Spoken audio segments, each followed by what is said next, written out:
ఒక చిన్న కథ. దుష్టులకు దూరం. జనార్దనం తండ్రి వ్యాపార రీత్యా ఒక పెద్ద పట్టణంలో ఉండేవాడు. ఆయన జనార్దనానికి బోలెడు డబ్బు కూడబెట్టి ఇయ్యడమే కాక, పోయేటప్పుడు నాయనా జనార్దనం, నేను పోయాక నువ్వీ పట్నంలో ఉండవద్దు. ఏదైనా మంచి చోటు చూసుకుని స్థిరపడు. నేను సంపాదించినది నువ్వు నీ పిల్లలు 10 కాలాల పాటు కష్టపడకుండా తినగలిగినంత ఉంది అని చెప్పి కన్ను మూశాడు. తండ్రి పోయాక జనార్దనానికి ఒక సమస్య పట్టుకుంది. ఎక్కడ స్థిరపడాలన్నది వాడికి తోచలేదు. స్వంత ఊరిలో వాణ్ణి ఆప్యాయంగా ఆదరించేవారు చాలామంది ఉన్నారు. అయితే ఆ ఊరు అట్టే మంచిది కాదు. నీటి సౌకర్యం సరిగా ఉండదు. ప్రకృతి దృశ్యాలు ఉండవు. అంతా రాతి ప్రదేశం.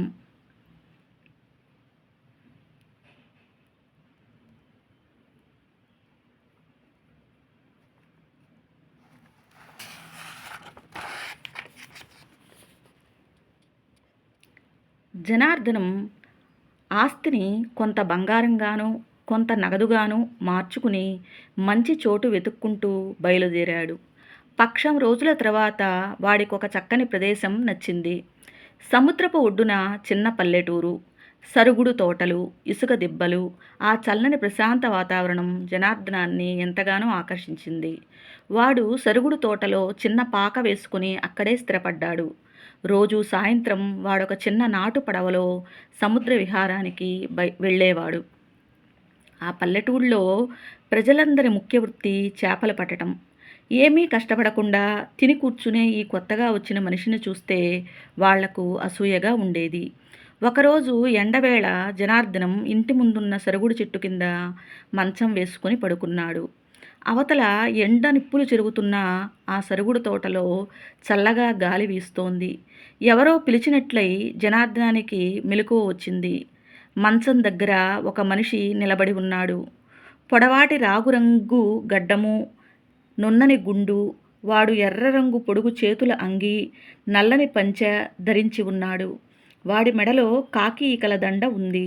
వాడి కళ్ళు ఎర్రగా ఉన్నాయి. వాడు, కుర్రాడా, చెంబెడు మంచినీళ్లు పట్రా, దాహంగా ఉంది, ఎండలు మార్చేస్తున్నాయి అన్నాడు జనార్దనంతో. జనార్దనం మంచినీళ్లు తేవటానికి లోపలికి వెళ్ళబోయాడు. ఆగు కుర్రాడా, చిక్కటి మజ్జిగలో చిటికెడు ఉప్పేసి పట్టుకురా, నా నోరు పిడచకట్టుకుపోయింది అన్నాడా మనిషి. జనార్దనం అలాగే అని వెళ్ళబోయాడు. దాంట్లో ఒక నిమ్మకాయ కూడా పిండు, రుచిగా ఉంటుంది అని కేక పెట్టాడా గడ్డపు మనిషి. జనార్దనం ఆ మనిషి అడిగినట్లుగానే ఒక గిన్నెలో ఉప్పు, నిమ్మకాయ రసము వేసిన మజ్జిగ పట్టుకొచ్చాడు. ఆ పాటికి ఆ మనిషి వేసుకున్న మంచం మీద కూర్చుని తాపీగా కూని రాగాలు తీసుకుంటున్నాడు. వాడు గుటగుడా మజ్జిగ తాగేసి, గిన్నె నిక్షేపంలా ఉంది, ఎవరైనా కాజేయగలరు, లోపల దాచిరా అన్నాడు. జనార్దనం గిన్నె లోపల పెట్టి వచ్చేసరికి ఆ మనిషి మంచం మీద అడ్డంగా పడుకుని ఉన్నాడు. మంచి ఎండవేళ కదూ, నిద్ర ముంచుకొస్తోంది, ఒక కునుకు తీసి లేస్తాను అని క్షణంలో ఆ మనిషి గుర్రు పెట్టసాగాడు. జనార్దనం ఏమీ అనలేకపోయాడు. వాడు ఇంటి అరుగు మీద కూర్చుని సాయంత్రం దాకా కాలక్షేపం చేశాడు. చీకటి పడ్డాక ఆ మనిషి లేచి ఆవులిస్తూ, అప్పుడే చీకటి పడిపోయింది, ఒంటరి జీవితం అయిపోయింది, ఇంట్లో దీపం వెలిగించే దిక్కు కూడా లేదు అంటూ తిన్నగా పాకలోకి వెళ్ళి గూట్లో దీపం వెలిగించాడు. వాడి అతి చనువుకు జనార్దనానికి చిరాకు వేసింది. బాగా చీకటి పడిపోయింది, ఇక నువ్వు వెళ్ళవచ్చులే అని కోపాన్ని దిగమింగుతూ అన్నాడు. ఆ మనిషి జనార్దనాన్ని యగాదిగా చూసి, ఎవడివయ్యా నువ్వు, నా ఇంటికి వచ్చి నన్నే దబాయిస్తావా, వెళ్ళు వెళ్ళు, మర్యాద ఇచ్చిపుచ్చుకోవాలి, తెలిసిందా అంటూ జనార్దనాన్ని అవతలకి నెట్టి తలుపు మూసుకున్నాడు. ఆ రాత్రంతా జనార్దనం తలుపు బాదుతూ అవతలే ఉన్నాడు. ఆ మనిషి, నా ఇంటి తలుపులు బద్దలవుతే నువ్వే డబ్బులిచ్చుకోవాలి అనేసి నిద్రపోయాడు. కొంతసేపటికి తెల్లవారింది. ఊరి వాళ్ళు చేపల వేటకి బయలుదేరారు. జనార్దనం వాళ్ళందరినీ పిలిచి, ఈ అన్యాయం చూడండి అంటూ జరిగినదంతా చెప్పాడు. అంతలో ఆ మనిషి తలుపు తీసుకుని వచ్చి, వీడెవడో పిచ్చివాడిలా ఉన్నాడు. నా ఇంటిని పట్టుకుని తనిల్లంటూ రాత్రంతా ఒకటే రచ్చ అన్నాడు. జనార్దనానికి ఆవేశం వచ్చి, మీరే చెప్పండి, ఈ ఇల్లు నాదా వాడిదా? మీరంతా రోజూ వస్తూ పోతూ నన్ను చూడటం లేదు. ఈ దొంగ పీనుగకి బుద్ధి చెప్పండి అన్నాడు కోపంగా. ఊరి వాళ్ళంతా జనార్దనాన్ని కింద నుంచి పైదాకా తేరిపారా చూసి, ఎవడివిరా నువ్వు? చూస్తే దొంగలాగా ఉన్నావు.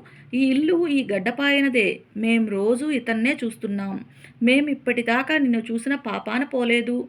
మర్యాదగా నీ దారి నువ్వు పో, లేకపోతే ఎముకలు విరిగేలా తంతాం అని జనార్దనాన్ని దబాయించారు. జనార్దనం నిర్ఘాంతపోయాడు. ఊరివారంతా తన మీద అసూయతో తన ఆస్తి కాజేయాలనే దురుద్దేశంతో ఈ నాటకం ఆడుతున్నారని వాడు గ్రహించాడు. వాడు రెండుసార్లు గట్టిగా తల విదిలించి వెర్రిచూపులు చూస్తూ, మీరు నా కళ్ళు తెరిపించారు. ఇన్నాళ్ళు ఈ ఇల్లు నాదనుకున్నాను. అయితే నేను పెట్టెలో పెట్టి దాచిన బంగారం కూడా నాది కాదా అని అమాయకంగా వాళ్ళని అడిగాడు. వాళ్ళు జనార్దనం మతి కోల్పోయాడని రూఢీపరుచుకుని, నీది కాదు, ఆ బంగారం అంతా మాది. అది ఎక్కడ దాచావో త్వరగా చెప్పు అంటూ ఆతృతగా వాణ్ణి అడిగారు. జనార్దనం దూరంగా ఉన్న ఎత్తైన ఇసుక దిబ్బను చూపించి, పట్టెడు బంగారం ఆ ఇసుక దిబ్బలోనే ఉంది అన్నాడు. అంతా ఎవరికి వారే కాలిసత్తువ కొద్దీ ఆ వైపుకి పరిగెత్తారు. ఆ బంగారం ఎవరికి వారే తమ సొంతం చేసుకోవాలని ఆత్రం. గడ్డం మనిషితో సహా అందరూ ఆ వైపుకు పరిగెత్తిపోగానే జనార్దనం తేలిగ్గా నిట్టూర్చి సరుగుడు చెట్టు మొదట్లో పాతిపెట్టిన బంగారం ఉన్న పెట్టెను తీసుకుని అప్పటికప్పుడు నాటు పడవలో బయలుదేరి ఆ దుష్టులకు దూరంగా వెళ్ళిపోయాడు.